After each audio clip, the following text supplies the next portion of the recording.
Muito boa tarde a todos, sejam bem-vindos à nossa casa. Vamos dar início ao nosso encontro de hoje. Nossa irmã Sueli vai dar sequência ao estudo. Vamos fazer o nosso momento de reflexão, fazermos a nossa prece para iniciarmos então o nosso encontro.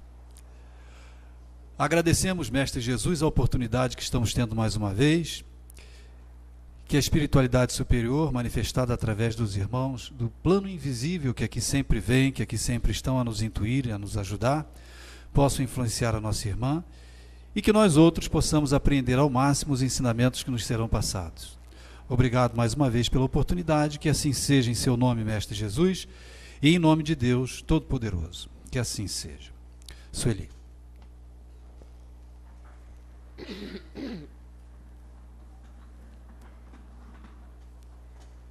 Boa tarde para todos nós. Vamos continuar aqui na sequência que nós estamos trabalhando para aprender um pouquinho com os espíritos a respeito das penas temporais, né? No início, nós vimos que as penas são temporais porque só vão durar o tempo que a gente levar para aprender. Às vezes as pessoas falam, mas só de pensar que eu tenho que ficar indo e vindo, desencarnando, reencarnando, dá realmente uma canseira, né? Dá uma canseira. Mas essa quantidade de encarnações, ela só depende da gente, né? Não existe um número de encarnações, porque se o objetivo das encarnações é fazer o espírito evoluir, dar oportunidade para ele aprender, para ele fazer as coisas direito, se ele for fazendo tudo direitinho, se ele for seguindo a lei, ele só vai ter o número de encarnações necessárias para ele aprender aquilo que ele ainda não sabe. Aí ele só tem provas, né? Porque ele não precisa passar pela feira do mal. A gente já aprendeu isso aqui, que quando Kardec pergunta aos espíritos, né, se todos precisam de habitar em todos os mundos, em todos os orbes, eles falam que não, claro que não. Não tem necessidade do espírito ter que passar por sofrimentos que ele não tenha mais necessidade. Ele não vai precisar de sofrer aquilo que ele não precisa. Então, nós somos criados simples e ignorantes, é entregue a nós o maior dos presentes, que é a possibilidade, né, de agirmos. Digo possibilidade que naquele início é difícil para a gente usar o livre-arbítrio, já que somos assim incipientes, né? A gente não tem sapiência nenhuma, a gente não tem conhecimento nenhum, somos ignorantes.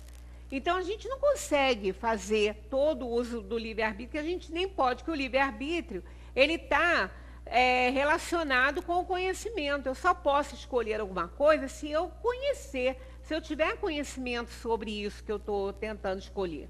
Então, no início, nós temos instintos que vão nos guiando, né, que isso está presente, né, no ser, é um guia seguro, ele está sempre presente, suprindo as falhas da inteligência e do nosso caráter, mas ele fica mais assim escondidinho quando nós estamos no reino nominal, onde já temos capacidade aí, num nível melhor, de pensar, refletir sobre os nossos atos através da nossa inteligência.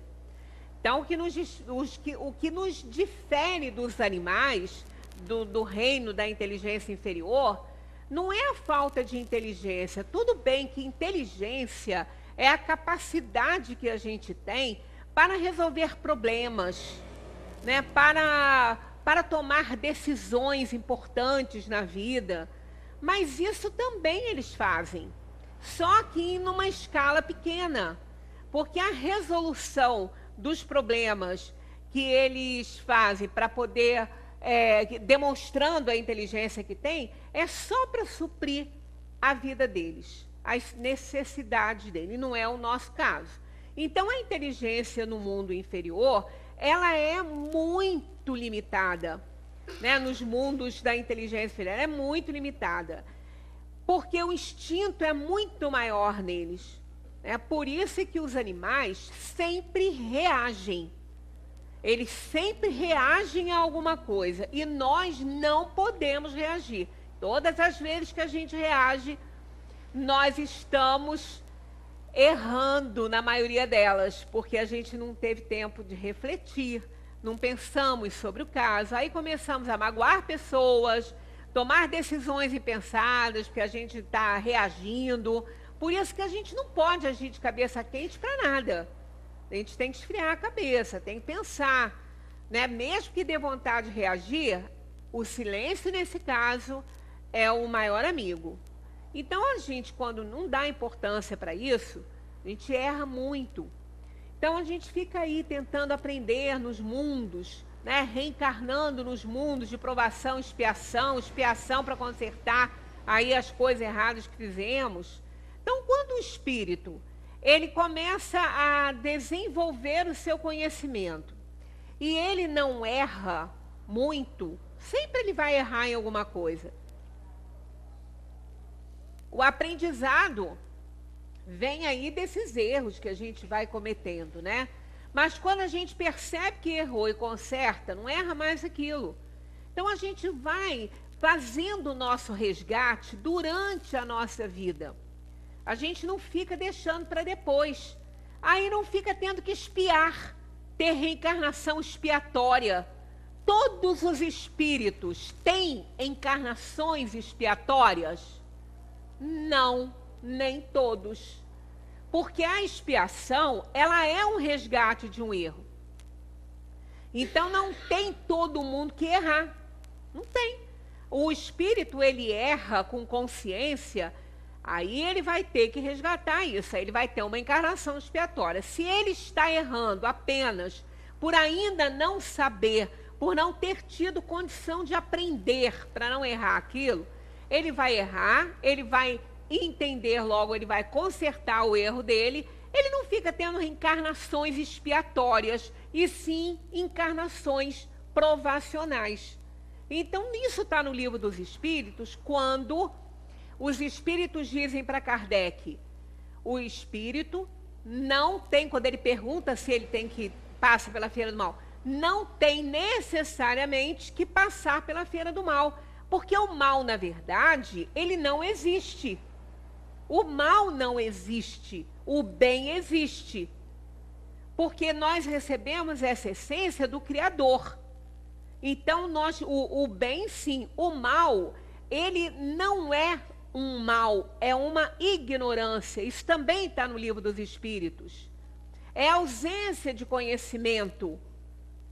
Ele está atrelado à ignorância. Então, quando a gente percebe que está errando e conserta, nós vamos tendo apenas encarnações provacionais, aquelas que vão nos dar oportunidade da gente progredir. Aí a gente vai sair muito mais rápido desse círculo reencarnatório em que nós estamos vivendo. Então a pessoa fala, eu vou ter que ficar reencarnando. Todos nós, graças a Deus, todos nós vamos reencarnar, porque a gente precisa evoluir, a gente precisa crescer. Agora, a quantidade vai depender da nossa... do nosso conhecimento, da nossa sabedoria, aquilo que a gente vai aprendendo e vai consertando, e aí a gente não tem necessidade de ficar ali marcando passo, como a gente vê, né, que os espíritos dizem. Às vezes está aqui mesmo, num desses slides, que a gente pode simplesmente sair de uma encarnação estagnado, sem ter aprendido nada. Quer dizer, não resgatou o que veio resgatar, não aprendeu, ficou ali, jogando fora uma oportunidade valiosa, não é? Paramos nesse slide aqui, como espírito não sofre mais as dores físicas, mas segundo as faltas que tenha cometido, pode ter dores morais mais cruciantes. E é a dor, quando a gente já passou por ele, a gente viu, é a dor que realmente mais nos faz sofrer. Porque dores materiais, A dor do corpo a gente resolve com analgésicos.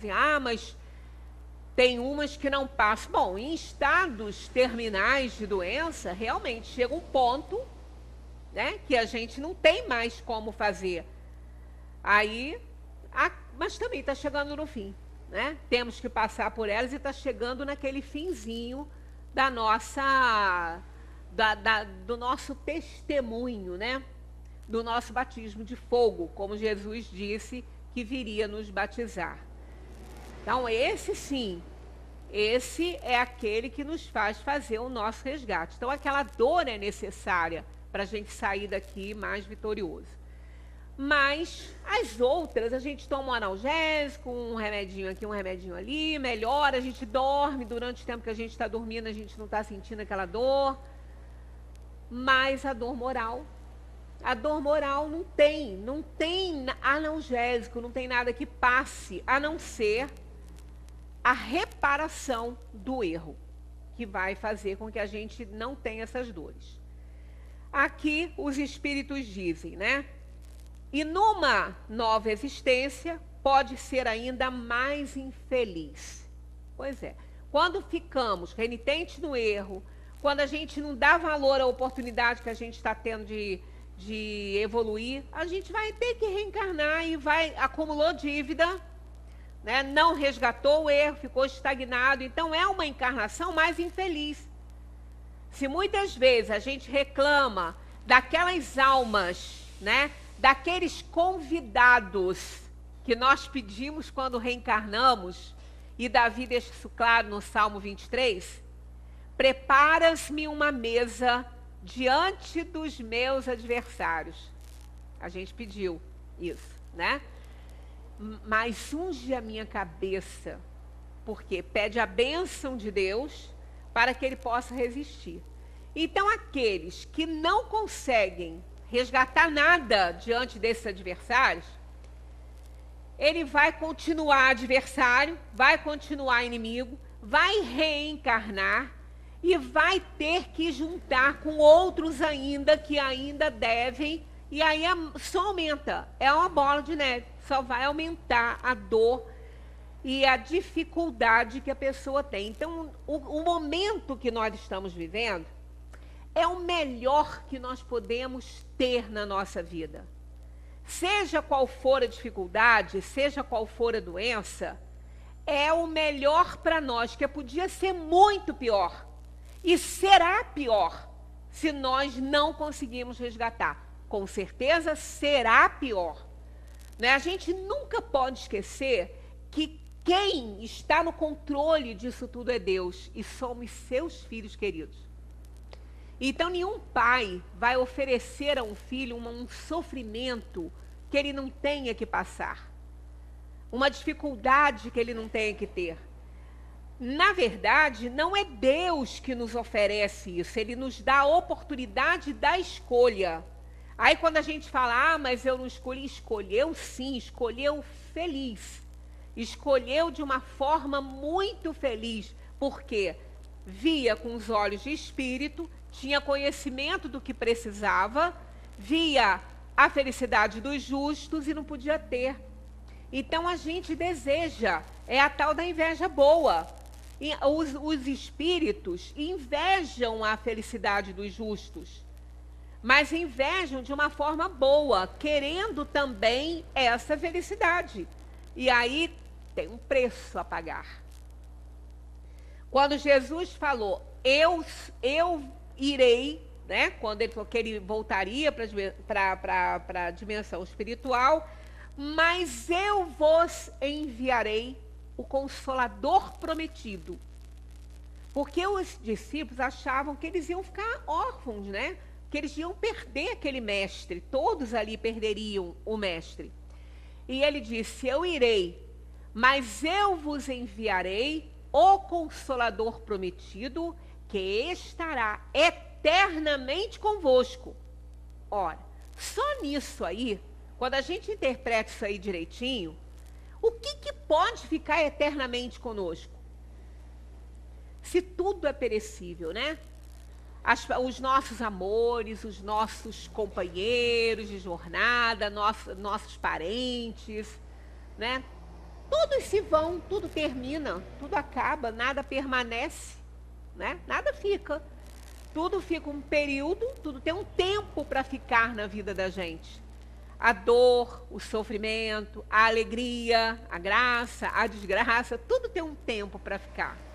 Mas não foi isso que Jesus falou. Ele falou: eu vos enviarei o Consolador prometido, que estará eternamente convosco. Então não podia ser nada material. E esse Consolador prometido é a boa nova, é a verdade, é o amor. É o sentimento por excelência, porque quando ele está presente, ficará eternamente conosco, e nós não erraremos mais. Nós não vamos precisar de reencarnações repetidas de dor e sofrimento, expiações, e sim provacionais. Mas o espírito que está em provas, ele não sofre. O espírito que está em provas é um espírito agradecido. É um espírito feliz, ele está agradecendo a oportunidade do aprendizado e de provar que ele aprendeu. E não causa sofrimento para ele. Essa é a diferença. Quando a gente quer saber aqui na Terra o que é prova e o que é expiação na nossa vida, né? Não podemos saber na vida dos outros, mas assim, na nossa vida, a gente percebe qual é o sofrimento e a dor que me incomoda e que me revolta. Isso é expiação. Agora, às vezes alguém vem para você e fala assim: fulano, como que você aguenta isso? A pessoa sorri e diz: mas isso não me faz sofrer. Me dá a oportunidade de aprender. Aí é prova. Ele está feliz, ele não tem mágoa. A pessoa pode estar ofendendo, magoando, prejudicando, mas ele não vê dessa forma. Ele vê como um aprendizado e como uma tarefa que ele tem aqui. Então, aí é prova. Aí tem outras coisas que fazem aquela mesma pessoa sofrer muito com alguma coisa e até se revoltar. Aí é uma expiação.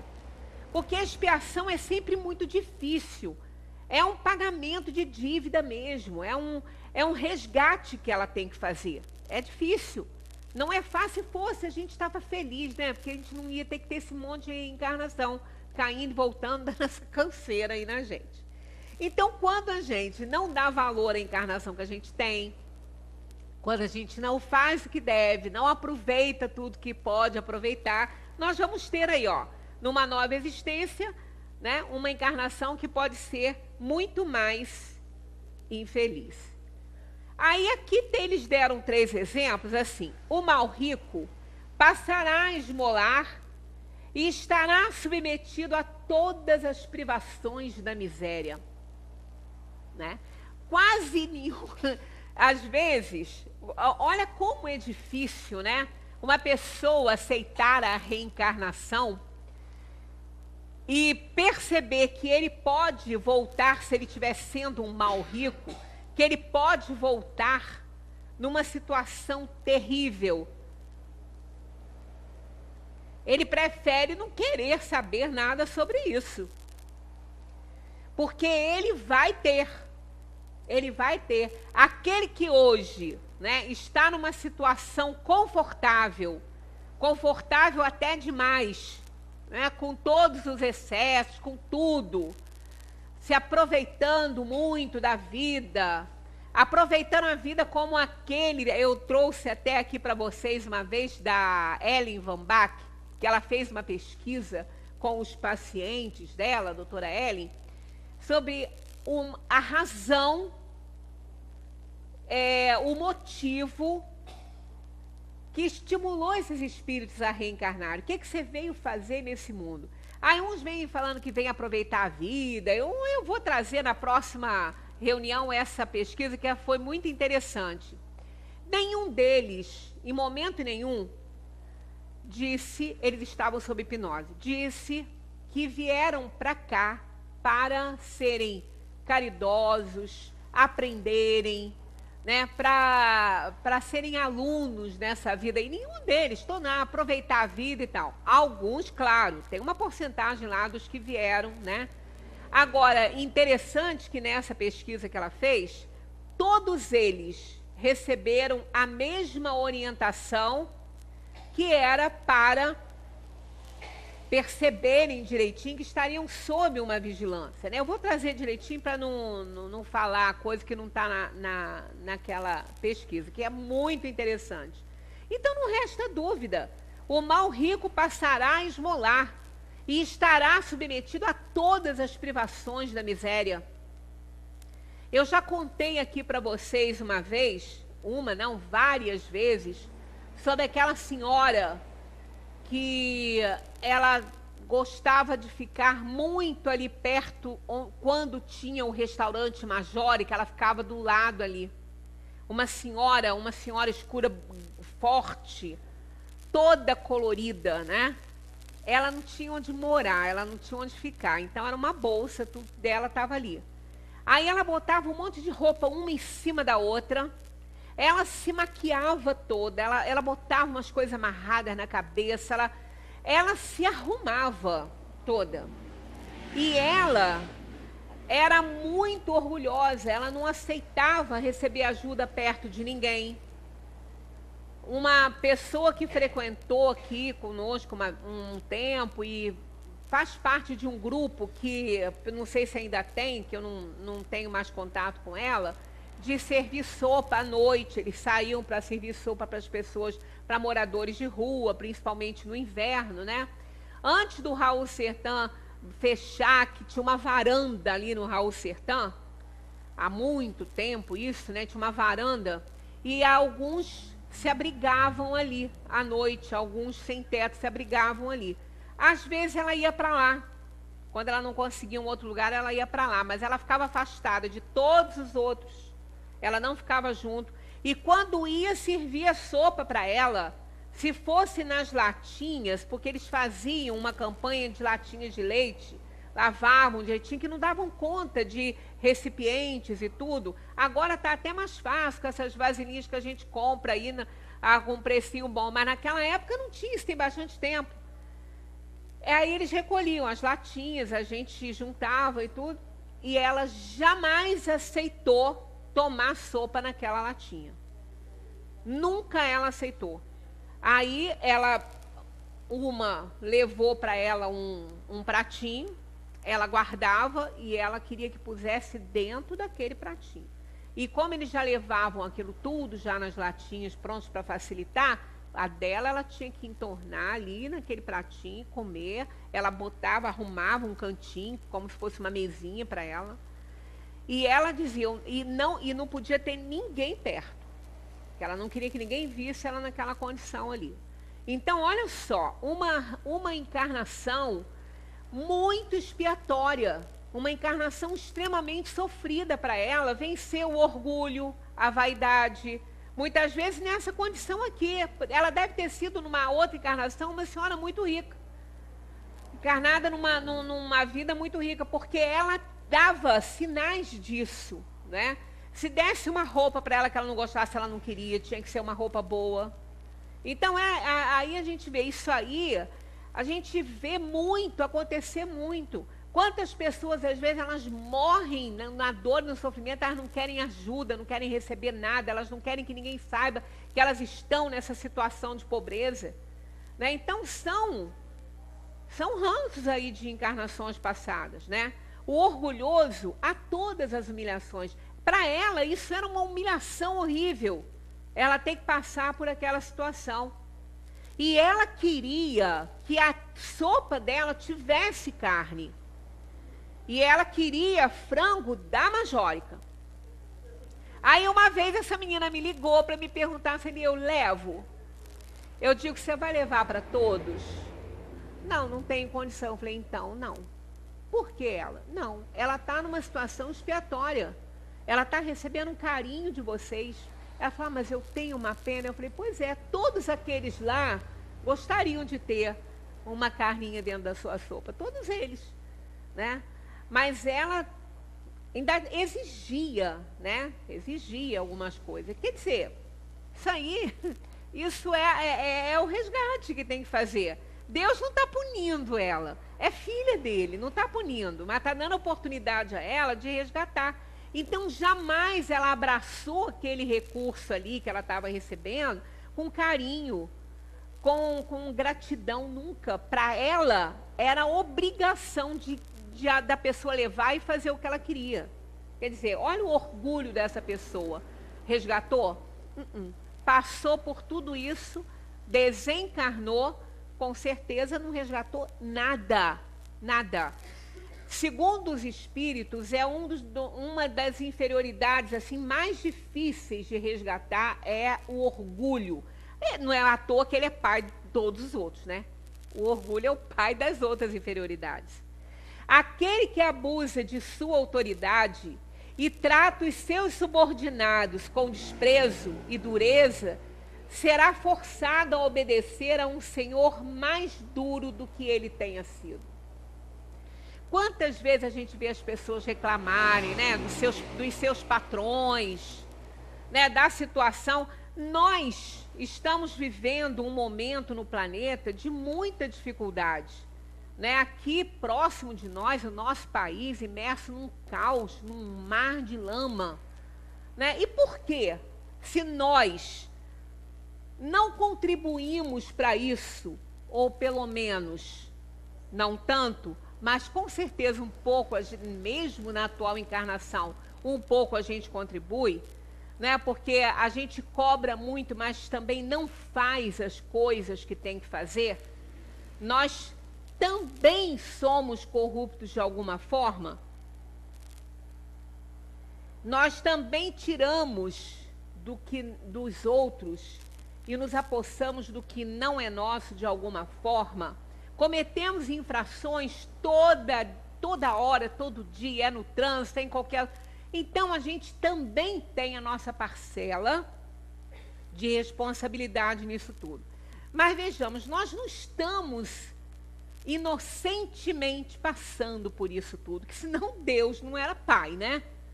Não ia ser pai, nem padrasto, que tem padrasto ótimo, né? Então, nem isso ele ia ser. Quer dizer, não tem sofrimento com inocência, de jeito nenhum, senão Deus seria injusto.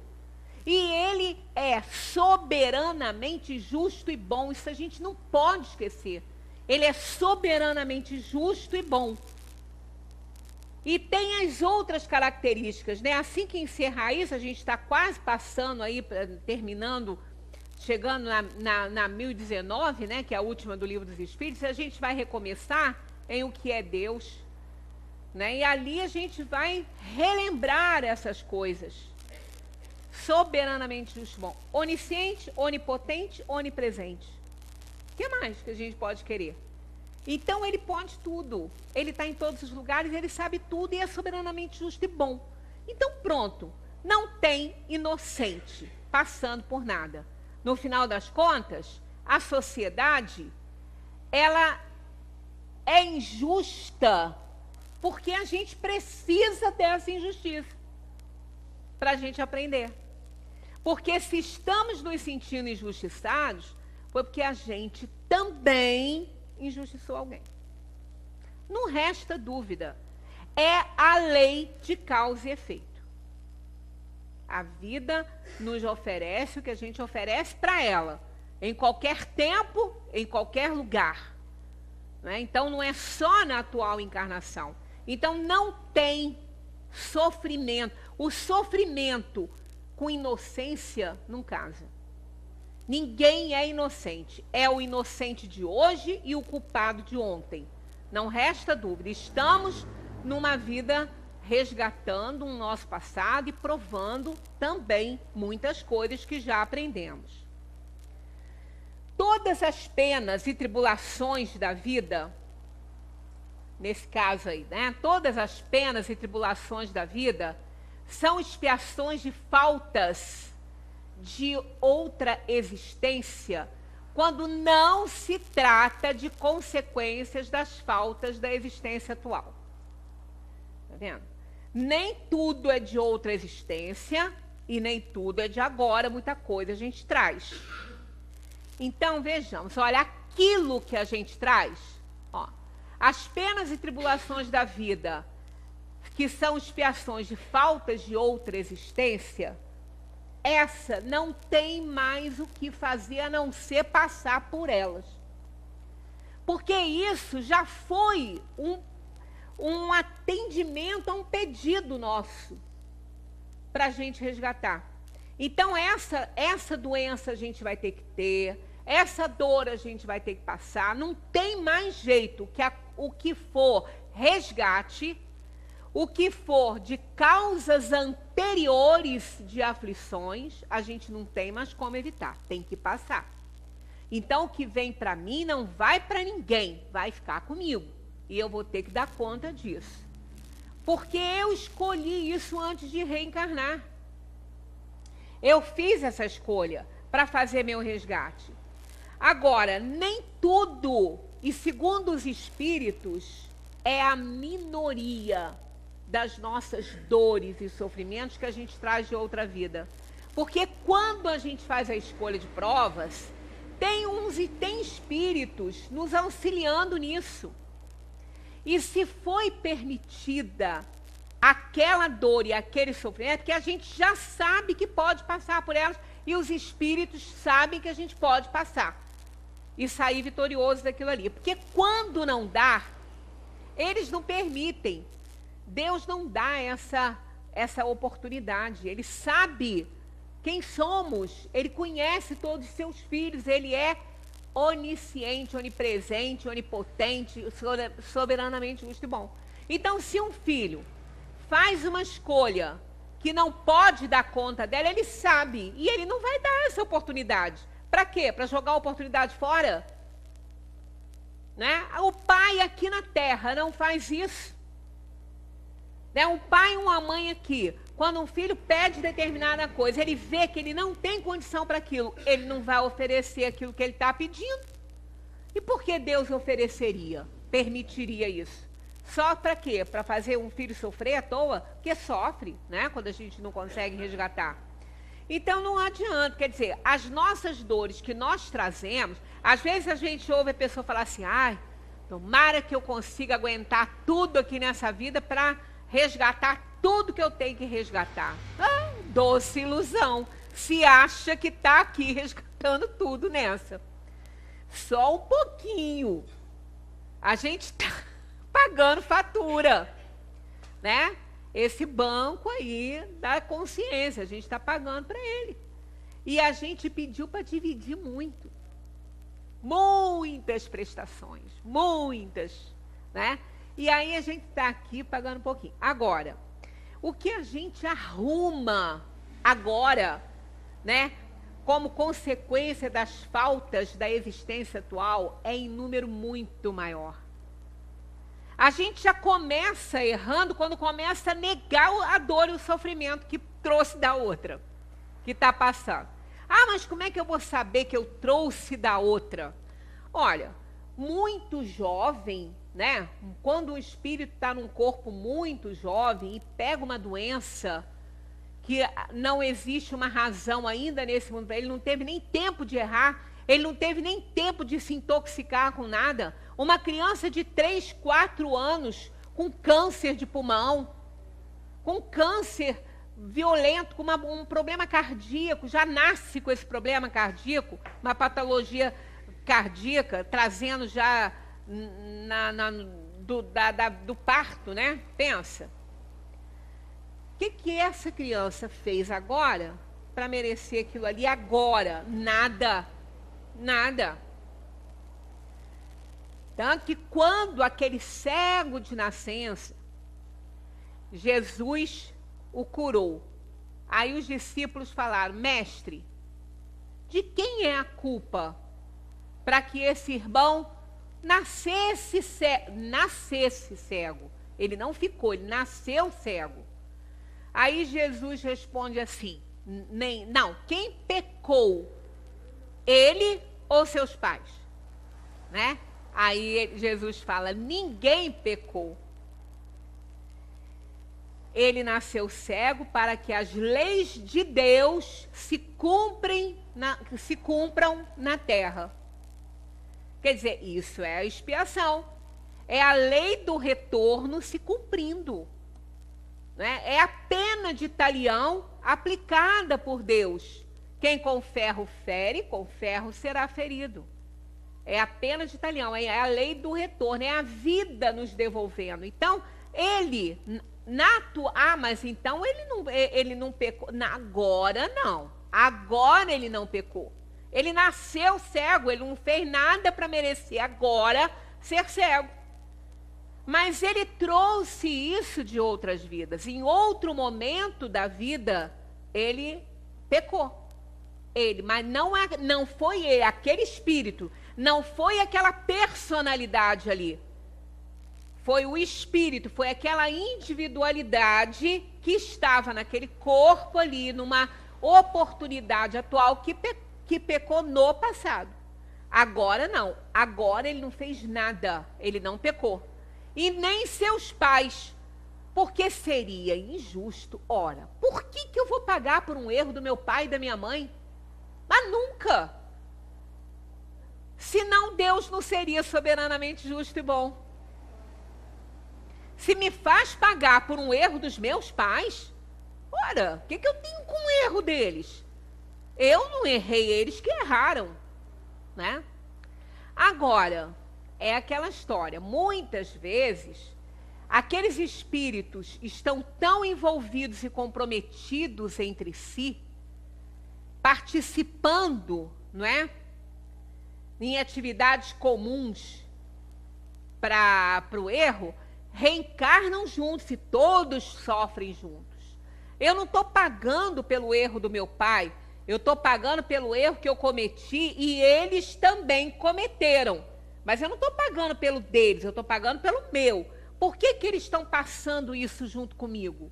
Porque ou eles cometeram junto comigo, ou eles estão em missão, em tarefa para me ajudar. É uma tarefa de espíritos bons. Né? Às vezes o espírito passa uma tristeza muito grande com o filho, ele não tem às vezes nada a ver com aquilo ali, ele veio só para ajudar esse espírito. Veio na condição de pai e mãe para ajudar aquele espírito comprometido. Então não tem necessariamente que estar envolvido, mas muitas vezes está. Né? Só quando a gente desencarna que a gente pode saber isso, porque nós temos esse conhecimento disso aí, mas está adormecido, né? Está camufladinho pela encarnação atual. Então todas as penas e tribulações da vida são expiações de faltas de outra existência, quando não se trata de consequências das faltas da existência atual. Ao sairdes daqui, compreendereis bem.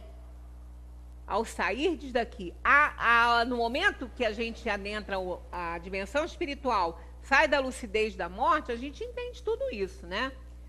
O homem que se crê feliz na terra, porque pode satisfazer suas paixões, é o que faz menos esforços para se melhorar. Para quê, né? Que ele vai fazer, né? Em geral, ele começa a espiar essa felicidade efêmera na própria vida que leva, mas certamente a espiará numa outra existência tão material como essa. Tá vendo? Então não tem por onde correr, não. Não adianta não querer acreditar na reencarnação. Não é? Na história, quando a reencarnação foi considerada herética por Constantino, não foi a reencarnação que foi considerada herética, foi a pré-existência da alma. Por quê? Não havendo pré-existência, não tem reencarnação, mas não foi colocado com esse nome lá. E quem o incitou a isso, a fazer nesse sínodo, cuja reencarnação perdeu por 3-2, não foi no concílio de Constantinopla, foi num sínodo antes, com bispos locais, só dali, porque ele sabia que aí ele ia conseguir. Não foi por outra razão, a não ser pelo pavor que a sua mulher, Teodora, tinha de reencarnar e pagar por todas as mortes das prostitutas que ela mandou matar, porque ela era uma, e como ela se tornou imperatriz, né, ela não podia mais lidar com aquela classe de mulheres, e ela era de lá, eram todas amigas. E as amigas achavam que iam ter algumas vantagens, ficavam procurando por ela, né? Aí ela mandou exterminar todas, para acabar com o problema de vez. Aí começaram a falar para ela, olha, você vai pagar por isso, você vai morrer, você vai reencarnar e vai passar por tudo que você fez. Ela foi ficando tão apavorada com aquilo tudo, porque a reencarnação, ela era de conhecimento comum, era ensinada na escola de Alexandria, pelo Clemente de Alexandria, Orígenes. Então todo mundo conhecia isso. Aí ela ficou tão horrorizada com isso que ela obrigou, porque na verdade não era Constantino que decidia nada, era ela. Ela era uma Evita, né? E ele era um Perón. Na época, era o que ela mandava que era determinado. Ela quis que isso se tornasse herético e que não se falasse mais nisso, porque ela achava que ela, então, fazendo isso, ela não tinha que reencarnar coisa nenhuma. Que isso, não, a lei ia acabar, não ia existir, né? Não existia para o mundo, né? Então, foi assim que aconteceu. Ele conseguiu uma aprovação de 3-2, muito esperto depois, no concílio de Constantinopla, que o Papa nem presente estava, quer dizer, o Papa não tem nem culpa disso. Ele colocou aquela papelada toda junto com toda a papelada do concílio de Constantinopla. E aí, ó, canetou. Não leu, né? A gente não conhece essas coisas, né? A gente não sabe o que é isso, né? A pessoa assinar sem ler. Imagina. E aí ela foi considerada herética. Não a reencarnação, a pré-existência da alma, já que não tinha, né? Como se essas coisas pudessem ser decididas por decreto, né? Como se se eu não quiser reencarnar, o fato de eu não querer isso, eu não vou reencarnar. Olha, que infantilidade, que ingenuidade, né? Isso é uma estultice, né? Para não dizer um nome pior. Tão horrível, né? Claro que não é bem assim. Então acontece isso, começa muitas vezes o espírito a expiar em vida aquilo que ele está fazendo de errado, que nem é do passado. A gente fica assim, santo quando vê muita esmola de confio, não tem essa frase aí? Poxa, de repente, a gente está num local assim, num lugar com outras pessoas, e começam a nos presentear com algumas coisas. A dar umas coisas só para um, né? Só para mim, no caso. Começa a me dar um monte de coisa bacana. E todo mundo ali, ninguém está ganhando nada. E eu nem conheço essa pessoa que está me oferecendo essas coisas. E eu estou ganhando presente, nem conheço a pessoa e os outros não ganham nada. Eu tenho que desconfiar disso. Eu tenho que pensar assim, gente, tem que saber de onde está vindo isso. Né? Vou na minha conta bancária tirar um saldo para ver se eu ainda posso comprar algumas coisinhas. Chego lá, tem um valor lá que não é meu, não pode ser. Da onde que aquilo saiu? Eu não tenho ação na justiça, eu não tenho nada para receber, eu não tenho herança, eu não tenho nada. Mas apareceu uma quantia na minha conta. Eu não posso ficar com aquilo, eu tenho que saber de onde que aquilo vem. Né? Eu tenho que saber de onde que aquilo vem. Aconteceu uma coisa assim, já, com pessoas que eu conheço muito, mas que nem tirou o que ia tirar da conta para fazer a comprinha, não. Era um sábado, né? Puxou uma fitinha lá, tinha lá um saldo que ele falou, isso não é meu. A pessoa tem que desconfiar. Ela podia ter sacado? Podia estar na conta dela. Ela não botou lá, ela ganhou. Mas, pelo amor de Deus, ganhou? Da onde? Quem presenteou assim? Né? tem que desconfiar que tem alguma coisa aí. Não, aí uma pessoa telefone e fala assim, olha, o dinheiro é seu, eu quis te fazer uma doação, porque eu sei que você está precisando, foi um presente meu, é seu, pode usar. Mesmo assim, essa pessoa que estava em dificuldade, ela começa a pensar, gente, mas por que só eu que ganhei? Por quê? Eu fui escolhido. Será que Deus gosta mais de mim do que de outro, né? Aí você começa a pensar, como que eu vou usar esse dinheiro? Tem que usar muito bem. Porque se eu ganhei isso aí, alguma razão tem. Algo essa pessoa espera de mim. Né? Por que eu vou ganhar uma coisa assim? Né? Por que eu vou ganhar tantos presentes que eu nem preciso, que eu nem uso, e aquele grupo que está ali não ganhou nada?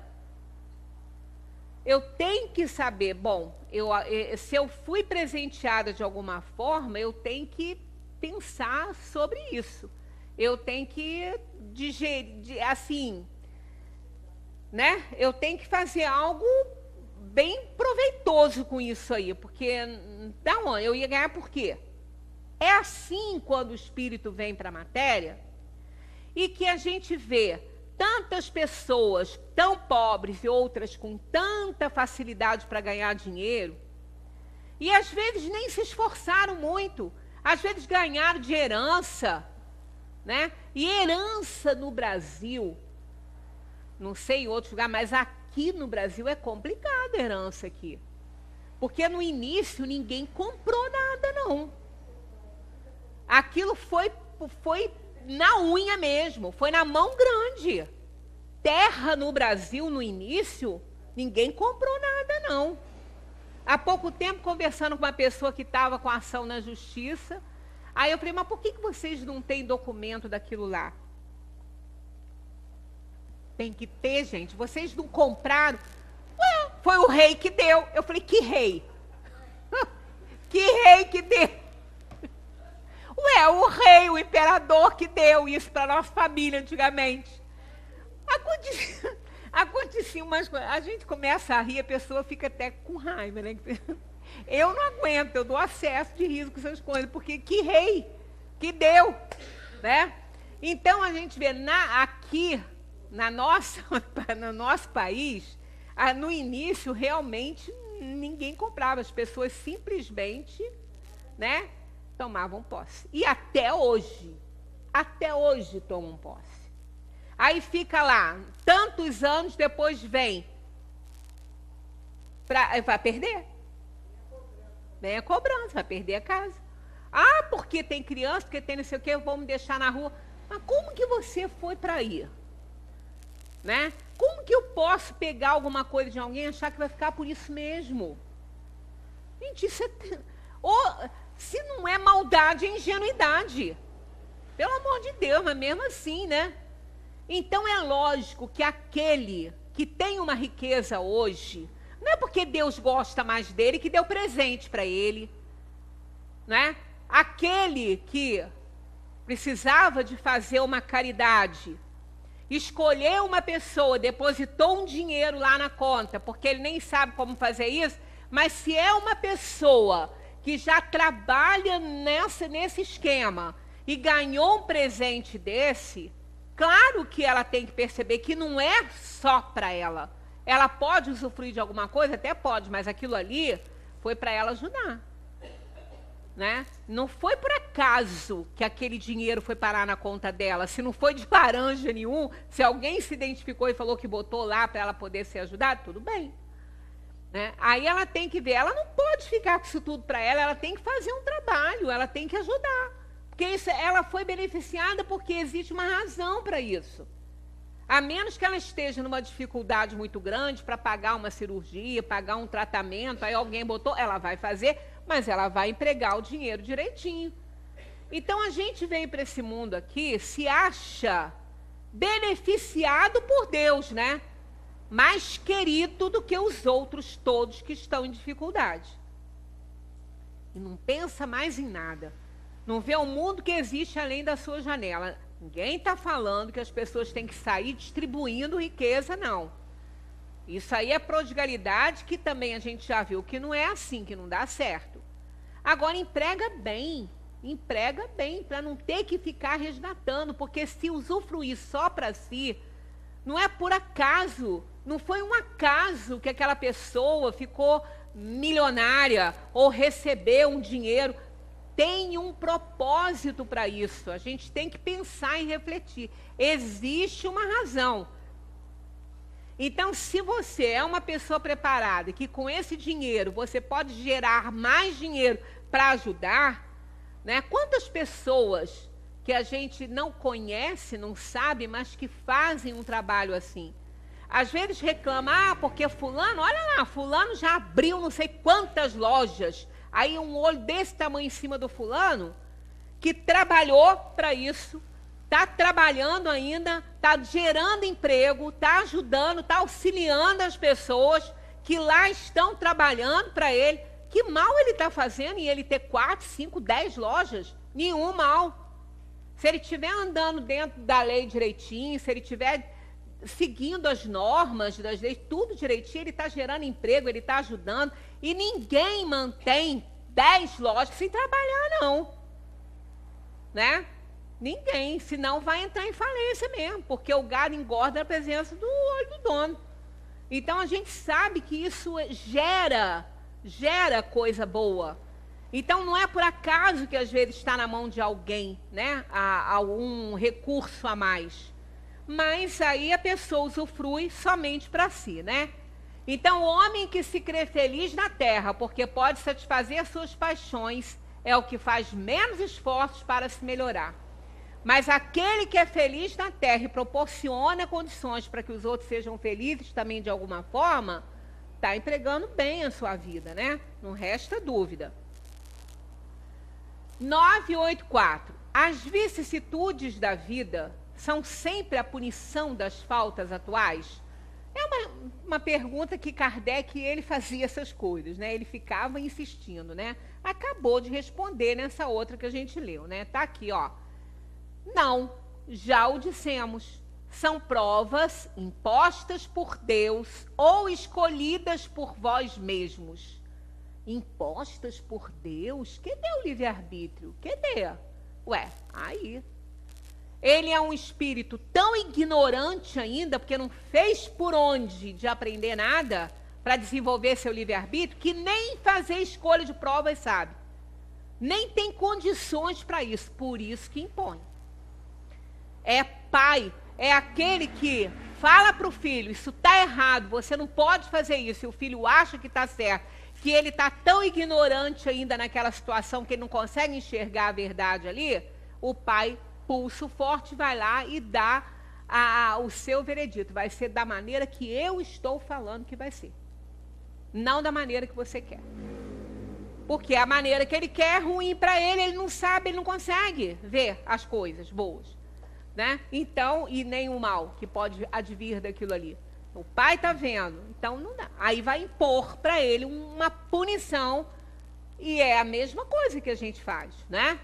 Então, Deus... Né, aquelas são provas impostas por Deus ou escolhidas por vós mesmos, quando no estado de espírito e antes da vossa reencarnação, para expiar as faltas cometidas numa outra existência. Tá vendo? Aí não tem jeito, ó, é prova, ou foi escolhida ou foi imposta. E aí não tem jeito, ele vai passar. Ah, então não tem nada que eu possa fazer? Tem.